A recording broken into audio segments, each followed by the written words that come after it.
జై శ్రీరామ్. మొన్న 3 రోజుల క్రితం కదిరి కృష్ణపై నేను జూబ్లీహిల్స్ పిఎస్లో కేసు పెట్టడం తెలిసిన విషయమే.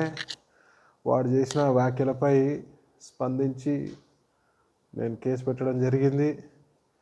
కేసు పెట్టగానే నేను ఒక పిలుపునిచ్చిన ప్రతి ఒక్క హిందూ సోదరులు కూడా అందరూ కూడా దీనిపై స్పందించాలని.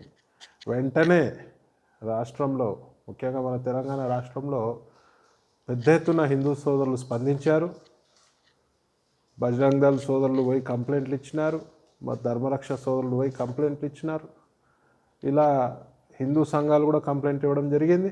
వివిధ పోలీస్ స్టేషన్లో కంప్లైంట్ కూడా ఇచ్చారు. మరి పోలీసులు కూడా దీనిపై సానుకూలంగా స్పందించి ఇమీడియట్గా ఎఫ్ఐఆర్ చేయడం జరిగింది. ఈ యొక్క ఐకమత్యం అద్భుతంగా ఉంది. ఇంతమంది ఎంబడే స్పందించడం, కామెంట్ల రూపంలో కూడా చాలామంది హిందూ సోదరులు స్పందించడం జరిగింది.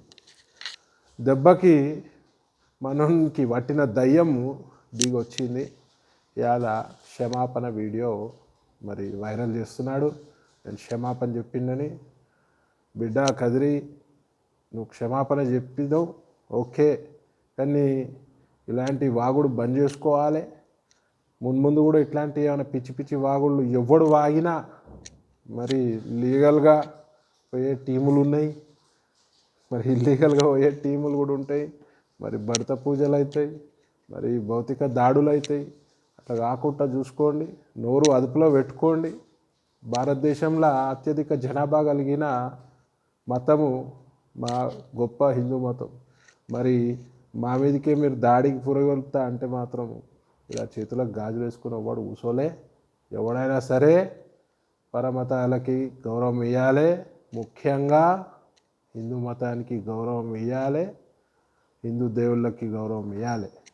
అందరూ కూడా ఇదే యూనిటీతో ఎలాంటి సమస్య వచ్చినా ముందుకు పోతే భారతదేశం కాదు ప్రపంచంలో కూడా ఏ నా కొడుకు ధైర్యం చేయడు. అందరూ హిందూ సోదరులకు కూడా శుభాభినందనలు, శుభాకాంక్షలు. అందరూ కూడా ఇదే ఐకమత్యంతో హిందుత్వం వర్ధిల్లాలి. జై శ్రీరామ్, జై సనాతన ధర్మం.